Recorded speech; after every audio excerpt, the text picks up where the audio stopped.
নমস্কাৰ এই মুহূৰ্তত আহি পৰিছে ৰাজ্যখনৰ বাবে ৰাতিপুৱাৰ কেইবাটাও গুৰুত্বপূৰ্ণ খবৰ। আজি ২৬ নৱেম্বৰ। অসমৰ লগতে ভাৰতৰ বিভিন্ন প্ৰান্তৰ পৰা ৰাতিপুৱাৰ কেইবাটাও খবৰ একেলগে যুগুতোৱা হৈছে। এই মুহূৰ্তত জনাই আছো এটা গুৰুত্বপূৰ্ণ খবৰ। অসমৰ পৰা ৩০০০ কোটি টকা লুটি নি ঝাৰখণ্ডত নিৰ্বাচনত ব্যৱহাৰ কৰিছে অসমৰ মুখ্যমন্ত্ৰী হিমন্ত বিশ্ব শৰ্মাই। এই অভিযোগ উত্থাপন কৰিছে বিধায়ক অখিল গগৈয়ে। জনাই আছো এটা গুৰুত্বপূৰ্ণ খবৰ। অসমৰ পৰা ৩০০০ কোটি টকা লুটি নি ঝাৰখণ্ডত নিৰ্বাচনত ব্যৱহাৰ কৰিছে হিমন্ত বিশ্ব শৰ্মাই। এই অভিযোগ উত্থাপন কৰিছে অখিল গগৈয়ে। কেৱল সিমানেই নহয়, অখিল গগৈয়ে কয় যে মই লগ পালে এঠাই কটাই কম, এঠাই কটাই খুদিম, আপুনি ৩০০০ কোটি টকা ঘূৰাই দিব অসমক। মন্তব্য কৰিছে অখিল গগৈয়ে। অখিল গগৈয়ে হিমন্ত বিশ্ব শৰ্মাক প্ৰশ্ন কৰিব আৰু ক'ব যে ৩০০০ কোটি টকা ঘূৰাই দিব দেই অসমক। মন্তব্য কৰিছে অখিল গগৈয়ে। তেওঁ উচ্চাকাংক্ষাৰ বাবেই অসমখন ডুবাব এতিয়া। মন্তব্য কৰিছে অখিল গগৈয়ে। সংবাদমেল সম্বোধন কৰি হিমন্ত বিশ্ব শৰ্মাৰ বিৰুদ্ধে খৰব হৈ পৰিছে বিধায়ক অখিল গগৈ। পৰৱৰ্তী গুৰুত্বপূৰ্ণ খবৰ হৈছে ঘোষণা কৰা হৈছে ইতিমধ্যে হাইস্কুল শিক্ষান্ত পৰীক্ষাৰ সময়সূচী। মেট্ৰিক পৰীক্ষাৰ্থীৰ বাবে ডাঙৰ খবৰ আহিছে। ঘোষণা কৰা হ'ল মেট্ৰিক পৰীক্ষাৰ সময়সূচী। লাখ লাখ শিক্ষাৰ্থীৰ বাবে ডাঙৰ খবৰ। মেট্ৰিক পৰীক্ষাত অৱতীৰ্ণ হ'বলগীয়া লাখ লাখ শিক্ষাৰ্থীৰ বাবে ডাঙৰ খবৰ আহিছে। কিয়নো ইতিমধ্যে ঘোষণা কৰা হ'ল মেট্ৰিক পৰীক্ষাৰ সময়সূচী। কেতিয়া পৰীক্ষা অনুষ্ঠিত কৰা হ'ব ইতিমধ্যে ঘোষণা কৰা হৈছে। অসম ৰাজ্যিক বিদ্যালয় শিক্ষা পৰিষদে ঘোষণা কৰিছে পৰীক্ষাৰ সময়সূচী। মেট্ৰিক পৰীক্ষাৰ্থীৰ বাবে ডাঙৰ খবৰ। ১৫ ফেব্ৰুৱাৰীৰ পৰা আৰম্ভ হ'ব ২০২৫-ৰ ১৫ ফেব্ৰুৱাৰীৰ পৰা আৰম্ভ হ'ব ২০২৫ বৰ্ষৰ মেট্ৰিক পৰীক্ষা। সবাতোকৈ গুৰুত্বপূৰ্ণ খবৰ, ৩ মাৰ্চত অন্ত পৰিব মেট্ৰিক পৰীক্ষা। Big breaking news. জানুৱাৰীৰ ২১ আৰু ২২ তাৰিখে অনুষ্ঠিত হ'ব ব্যৱহাৰিক পৰীক্ষা। সবাতোকৈ গুৰুত্বপূৰ্ণ খবৰ মেট্ৰিক পৰীক্ষাৰ্থীৰ বাবে আচলতে ডাঙৰ খবৰ। মেট্ৰিক পৰীক্ষাত অৱতীৰ্ণ হ'বলগীয়া শিক্ষাৰ্থীৰ বাবে এটা জানিবলগীয়া খবৰ, কিয়নো ইতিমধ্যে ৰুটিন প্ৰকাশ পাইছে। মেট্ৰিক পৰীক্ষাত অৱতীৰ্ণ হ'বলগীয়া পৰীক্ষাৰ্থীৰ বাবে ভাল খবৰ, কিয়নো ইতিমধ্যে পৰীক্ষাৰ ৰুটিন প্ৰকাশ পাইছে। ১৫ ফেব্ৰুৱাৰীৰ পৰা আৰম্ভ হ'ব যিহেতু পৰীক্ষা, আৰু সেই পৰীক্ষাৰ বাবে ইতিমধ্যে ছাত্ৰ ছাত্ৰীসকলে প্ৰস্তুতি চলাইছে আৰু ১৫ ফেব্ৰুৱাৰীৰ পৰা হাইস্কুল শিক্ষান্ত পৰীক্ষা আৰম্ভ হ'ব। পৰৱৰ্তী খবৰ, বিহালীৰ ভোটাৰে গৌৰৱ গগৈৰ কথা নুশুনিলে। মন্তব্য কৰিছে বহুবল্কী বিধায়ক ৰূপজ্যোতি কুৰ্মীয়ে। এটা গুৰুত্বপূৰ্ণ খবৰ, বিহালীৰ ভোটাৰে গৌৰৱ গগৈৰ কথা নুশুনিলে। গৌৰৱে ১.৫ মাহ প্ৰচাৰ চলাই নোৱাৰা কাম মুখ্যমন্ত্ৰীয়ে এদিনতে সলাই দিলে। এটা গুৰুত্বপূৰ্ণ খবৰ, পলিটিকেল ব্ৰেকিং নিউজ। গৌৰৱে ১.৫ মাহ প্ৰচাৰ চলাই নোৱাৰা কাম মুখ্যমন্ত্ৰী এদিনতে সলাই দিলে। বিহালীত বিজেপি জয়ী হোৱাৰ পাছতে গৌৰৱ গগৈক তোলা ধুনা দিছে এইবাৰ বিধায়ক ৰূপজ্যোতি কুৰ্মীয়ে। আন এটা খবৰ হৈছে ৰাজ্যসভাত বিজেপিক ভোট দিবলৈ অখিল গগৈয়ে পাইছিল ৫ কোটি টকা। এটা বিগ পলিটিকেল ব্ৰেকিং নিউজ। ডাঙৰ খবৰ জনোৱাৰ চেষ্টা কৰিছো। ৰাজ্যসভাত বিজেপিক ভোট দিবলৈ অখিল গগৈয়ে দিছিল ৫ কোটি টকা।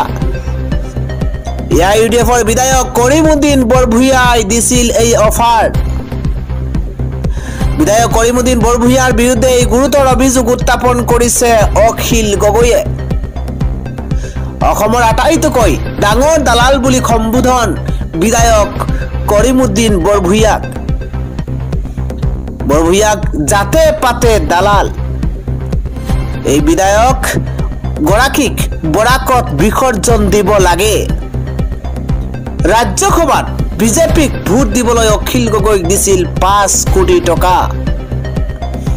AIUDFৰ বিধায়ক কৰিমুদ্দিন বৰভূঞা দিছিল এই অফাৰ। বিধায়ক কৰিমুদ্দিন বৰভূঞাৰ বিৰুদ্ধে এই গুৰুতৰ অভিযোগ উত্থাপন কৰিছে অখিল গগৈয়ে। আন এটা গুৰুত্বপূৰ্ণ খবৰ হৈছে বিধায়ক পদ খাৰিজ হ'ব নেকি শ্বেৰমান আলীৰ। এটা গুৰুত্বপূৰ্ণ খবৰ, কি হ'ব বিধায়ক শ্বেৰমান আলীৰ ৰাজনৈতিক ভৱিষ্যত। বিধায়ক শ্বেৰমান আলীৰ ৰাজনৈতিক ভৱিষ্যত কি হ'ব? খাৰিজ হ'ব নেকি বিতৰ্কিত বিধায়ক শ্বেৰমান আলীৰ বিধায়ক পদ। কংগ্ৰেছ দলৰ পৰা নিলম্বিত হৈ আছে বিধায়ক শ্বেৰমান আলী। শ্বেৰমানৰ বিধায়ক পদ খাৰিজ কৰিবলৈ আবেদন জনাইছিল কংগ্ৰেছে। বিধানসভাৰ অধ্যক্ষৰ ওচৰত আবেদন জনাইছিল কংগ্ৰেছে। 2 সপ্তাহৰ পিছত ভাগ্যৰ নিৰ্ণয় হ'ব শ্বেৰমান আলীৰ। বিধায়ক পদ খাৰিজক লৈ 2 সপ্তাহৰ পিছত পুনৰ অনুষ্ঠিত হ'ব শুনানি। কি হ'ব বিধায়ক শ্বেৰমান আলীৰ ৰাজনৈতিক ভৱিষ্যত? পৰৱৰ্তী খবৰ হৈছে চামুগুৰিত ভতিজাক হৰাৰ কাৰণে দুখ লাগিছে এইবাৰ বদৰুদ্দিন আজমলৰ।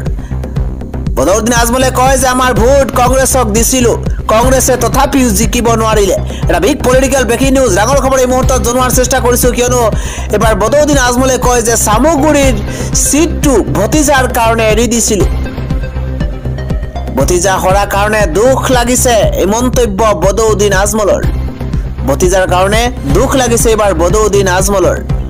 আজমলৰ তৰফৰ পৰা কোৱা হৈছে কংগ্ৰেছে মুছলমানৰ ভোট ধৰি ৰাখিব পৰা নাই। হিমন্ত বিশ্ব শৰ্মাই অখিল গগৈক মুছলমানৰ ভোট আনিবলৈ লগাই দিছে। হাজাৰ হাজাৰ মুছলমান লোকক লৈ অখিল গগৈয়ে মিটিং কৰি আছে। চামুগুৰিত আমাৰ ভোট আমি কংগ্ৰেছক দি দিছিলো, কিন্তু ভতিজা জিকিব নোৱাৰিলে। হাজাৰ হাজাৰ মুছলমান লোকক লৈ অখিল গগৈয়ে মিটিং কৰি আছে। চামুগুৰিত আমাৰ ভোট আমি কংগ্ৰেছক দি দিছিলো বুলি মন্তব্য কৰিছে বদৰুদ্দিন আজমলে। তথাপিও কংগ্ৰেছে চামুগুৰি সমষ্টিটো ধৰি ৰাখিব নোৱাৰিলে বুলি মন্তব্য কৰিছে মৌলানা বদৰুদ্দিন আজমলে। পৰৱৰ্তী খবৰ হৈছে দয়া নাই ক্ষমা নাই নীতি পুনৰ আৰম্ভ হৈছে। বেদখলকাৰীক চুচুৰাই নিলে আৰক্ষীয়ে। বিগ ব্ৰেকিং নিউজ, ডাঙৰ খবৰ, বেদখলকাৰীৰ বিৰুদ্ধে দয়া নাই ক্ষমা নাই নীতি। এবাৰ পুনৰ বুলডোজাৰ, বেদখলকাৰীক চুচুৰাই নিলে আৰক্ষীয়ে। উচ্ছেদস্থলীত এবাৰ উত্তপ্ত পৰিস্থিতিৰ সূচনা হৈছে। বুলডোজাৰৰ আগত পৰি ৰল এইবাৰ উচ্ছেদিত, কিন্তু আৰক্ষীয়ে টনা আজোৰা দেখিবলৈ পোৱা গৈছে। এইবাৰ উচ্ছেদিতক টনা আজোৰা কৰা দেখিবলৈ পোৱা গৈছে। পশ্চিম কাৰ্বি আংলঙত আজি চলিছে প্ৰশাসনৰ বুলডোজাৰ। হেৰণীৰ কেইবাটাও পৰিয়ালক উচ্ছেদ চলাইছে প্ৰশাসনে। আৰক্ষীৰ দয়া নাই ক্ষমা নাই নীতি এবাৰ মোতায়েন কৰা হৈছে বৃহৎ আৰক্ষী আৰু অৰ্ধসামৰিক বাহিনী। 70 পৰা 80 বছৰ ধৰি বসবাস কৰি থকা পৰিয়ালক উচ্ছেদ কৰা হৈছে। সকলোকে ঘৰ খালী কৰিবলৈ নিৰ্দেশ দিছিল প্ৰশাসনে। তাৰ পিছত দেখিবলৈ পোৱা গৈছে 70 পৰা 80 বছৰ ধৰি বসবাস কৰি থকা পৰিয়ালক উচ্ছেদ কৰা হৈছে। মোতায়েন কৰা হৈছে শ আৰক্ষী আৰু অৰ্ধসামৰিক বাহিনী। হেৰণীৰ কেইবাটাও প্ৰান্তত চলাইছে আৰক্ষীয়ে বুলডোজাৰ।